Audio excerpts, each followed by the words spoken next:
ओम शांति 11 सितंबर 2023 प्रातः मुरली। ओम शांति बाप दादा मधुबन। मीठे बच्चे, अब नाटक पूरा होता है, घर चलना है, इसलिए इस शरीर रूपी कपड़े को भूलते जाओ, अपने को अशरीरी आत्मा समझो। प्रश्न: कौन सा वंडरफुल खेल संगम पर ही चलता है, दूसरे युगों में नहीं? उत्तर: फाकती दिलाने का। राम रावण से फाकती दिलाते हैं, रावण फिर राम से फाकती दिला देते। ये बड़ा वंडरफुल खेल है। बाप को भूलने से माया का गोला लग जाता है, इसलिए बाप शिक्षा देते हैं, बच्चे अपने स्वधर्म में टिको, देह सहित देह के सब धर्मों को भूलते जाओ, याद करने का खूब पुरुषार्थ करते रहो, देह अभिमानी बनो। गीत जो पिया के साथ है। ओम शांति। मीठे मीठे बच्चों ने नंबरवार पुरुषार्थ अनुसार गीत सुना। हर एक बात में नंबरवार कहा जाता है, क्योंकि ये कॉलेज है अथवा यूनिवर्सिटी कहो। साथ साथ सच्चा सत का संग भी है। सत कहा जाता है एक को, वे एक ही बार आते हैं। अब इस समय तुम सच सच कहते हो कि हम सत के संग में हैं। तुम ब्राह्मणी उस सत्य कहने वाले ज्ञान सागर के सम्मुख बैठे हो। गाया भी जाता है, जो पिया के साथ है उनके लिए ज्ञान की बरसात है। पिया पिता को कहा जाता है, तुम बच्चों के सम्मुख पिया की ज्ञान बरसात है। तुम बच्चे जानते हो, बरोबर ज्ञान सागर पतित पावन अब हमारे सम्मुख है। हम पतित से पावन व कांटे से फूल बन रहे हैं। फूल बन जाएंगे, फिर यह शरीर नहीं रहेगा। कली भी आहिस्ते आहिस्ते खिलती जाती है, फट से खिल नहीं जाती। खिलते खिलते फिर कंप्लीट फूल बन जाती है। अभी कोई भी कंप्लीट फूल नहीं बने हैं, वह तो क्रमातीत अवस्था हो जाती है। देह अभिमानी तो अंत में ही बनना है। अभी तुम सबका पुरुषार्थ चल रहा है। बाप है पारलौकिक पिता, ये दोनों संगम युग के अलौकिक माता पिता ठहरे। कोई कांटे भी हैं, कोई कली भी हैं। कली को खिलने में टाइम लगता है। तुम सब नंबरवार कलियां हो, फूल बनने वाले हो। कोई अच्छी थी खिले हैं, कोई आधा। एक दिन कंप्लीट भी जरूर खिलेंगे। बगीचा तो है ना, जानते हो, हम कांटे से कली तो बने हैं, फिर फूल बन रहे हैं, पुरुषार्थ कर रहे हैं। कोई तो कली खत्म हो जाती है, कोई थोड़ा खिलकर खत्म हो जाते हैं। माया के बड़े भारी तूफान आते हैं, सेंटर्स खोलते भी कोई कोई खत्म हो जाते हैं, गिर पड़ते हैं। माया बड़ी जबरदस्त है। यह है चटा बेटी राम और रावण की। राम राम कहा जाता है, ऐसे नहीं त्रेता वाले राम को याद करते हैं। यह राम राम परमात्मा के लिए कहते हैं। रावण से राम की भेंट होती है। राम है बाप, रावण है दुश्मन माया। माया भी जबरदस्त है, ये खेल है एक दो को फाकती दिलाना। राम तुमको माया रावण से त्याग दिला रहे हैं, माया भी तुमको बाप राम से त्याग दिलाती है। बाप कहते हैं, देह से जो भी संबंधी आदि देह के हैं, सबका बुद्धि से त्याग करो। सब धर्मानी, मैं फलाना हूँ, फलाने धर्म का हूँ, ये भूल अपने स्वधर्म में टिको। देह के सब धर्म छोड़ अपने को अकेला समझो। इस दुनिया की हर चीज़ से त्याग दिलाते हैं। अशरीरी बन जाओ, मेरा बनकर और मेरे को याद करो। बाप को भूले तो माया का गोला लग जाएगा। बाप को याद करने का खूब पुरुषार्थ करते रहो। माया भी बड़ी जबरदस्त है। बाप का बनकर भी फिर माया त्याग दिलाकर बाप से छुड़ा देती है। बाप को शल कोई फाकती ना दे। आधा कल तुम मुझे याद करते आए हो, तुम ही संपूर्ण भक्त हो ना। भक्ति भी तुमने ही शुरू की है। तो बाप आकर माया से त्याग दिलाते हैं, कहते हैं अपने को आत्मा समझो। इस कपड़े को देह को भूलते जाओ, बस अभी हमको जाना है।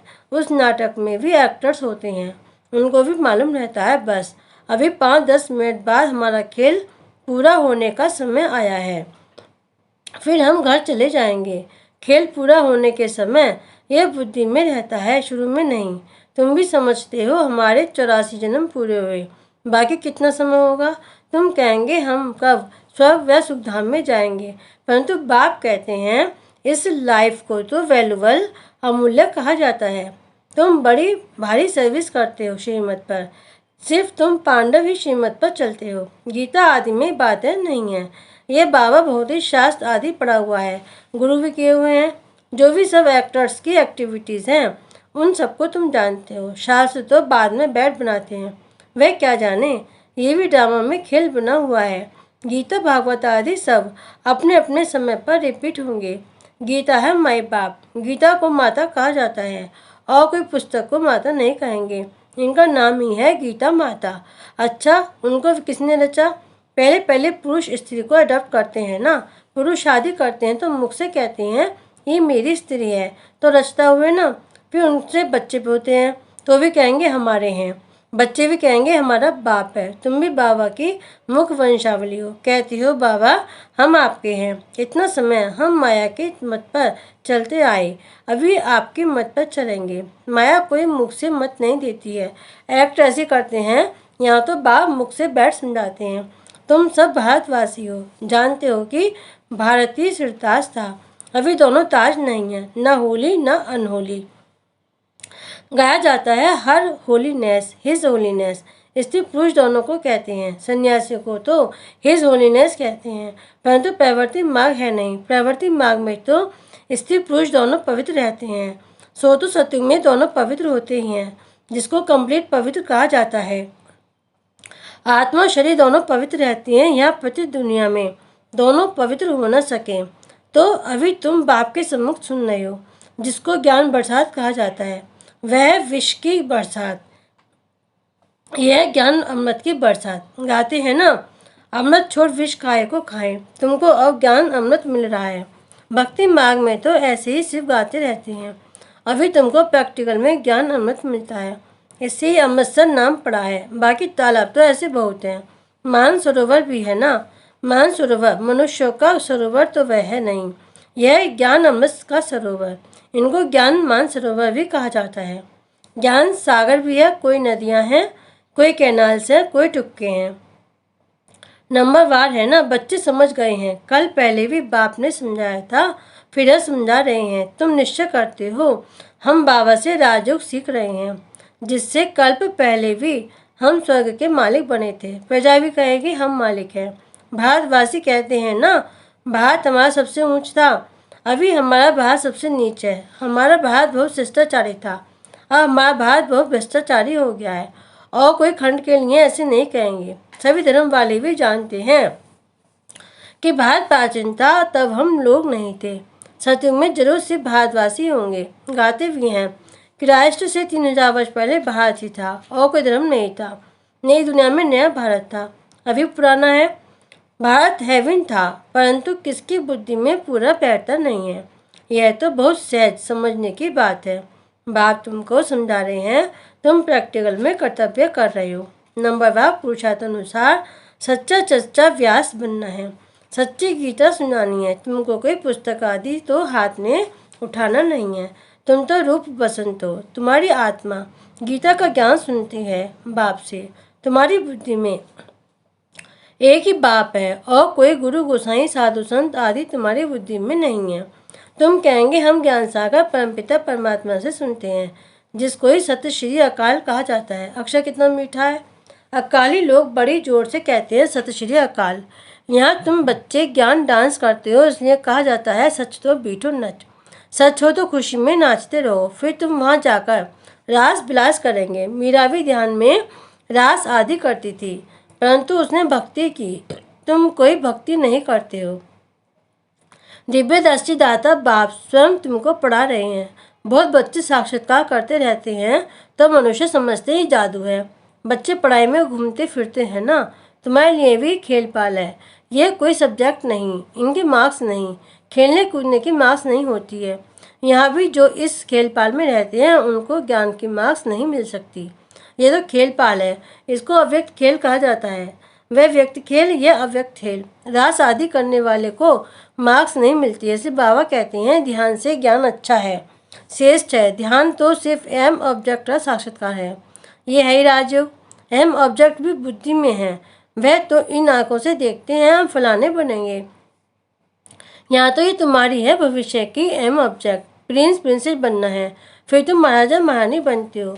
बिगा एम ऑब्जेक्ट अगर कोई कॉलेज में बैठे तो उनको क्या कहेंगे? भारत में और जो सत्संग हैं उनमें कोई एम ऑब्जेक्ट नहीं है।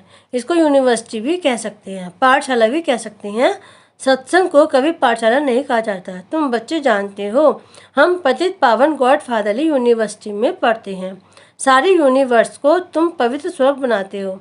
अपने लिए ही इस यूनिवर्स को स्वर्ग बनाते हो। जो बनाएंगे वही फिर राज्य करेंगे। ऐसे तो नहीं सब स्वर्ग के मालिक बनेंगे। जो पूरे नरकवासी हैं, जिन्होंने द्वापर से भक्ति की है, वे स्वर्गवासी होंगे। बाकी सब मनुष्य सरसों मिसल पीस का खत्म होंगे। आत्मा वापस बाप के पास जाएंगी। कितना बड़ा विनाश होना है। अभी तो बहुत प्रजा है, कितना बैठ गिरेंगे, एक्यूरेट गिनती कर ना सकें। दुनिया में कितने मनुष्य हैं, ये सब खत्म हो जाएंगे। बच्चों को बनन टीरी का भी मिसाल बताया गया है। कलकत्ते में बहुत बड़ा झाड़ है, उसमें थुर फाउंडेशन है नहीं, बाकी सारा झाड़ खड़ा है। अभी देवी देवता धर्म भी है, परंतु उनका नाम प्राय लोप है। ऐसे नहीं कहेंगे फाउंडेशन है ही नहीं, सड़ा हुआ भी कुछ न कुछ निशान तो रहेगा ना। प्राय लोप का अर्थ है बाकी थोड़ा रहा है। चित्तनारायण भारत में लक्ष्मी नारायण राज्य करते थे। यह तो बड़ा सहज है, परंतु माया रावण बुद्धि को ताला लगा देती है। परम पिता है बुद्धिवानों की बुद्धि। मनुष्य में बुद्धि है, परंतु ताला लगा हुआ है। पत्ता बुद्धि हो गए हैं। अब बाबा फिर से खून को पास बुद्धि बनाते हैं, आत्मा को बनाते हैं। बुद्धि आत्मा में रहती है ना, कहा जाता है ना, तुम तो पत्ता बुद्धि हो, भैंस बुद्धि हो। यहाँ भी ऐसी है, कुछ भी समझाओ तो समझते नहीं, श्रीमत पर चलते नहीं। श्रीमत तो सदैव कहेगी बच्चे अंधों की लाठी बनो, सुनना और फिर सुनाना है। इसलिए सर्विस में दूर जाना भी पड़ता है, एक जगह बैठ नहीं जाना है। अभी तुम ज्ञान और योग सीख रहे हो, यहाँ तुम शिव बाबा के सम्मुख बैठे हो। सहज राजयोग सीख रहे हो वर्षा लेने के लिए।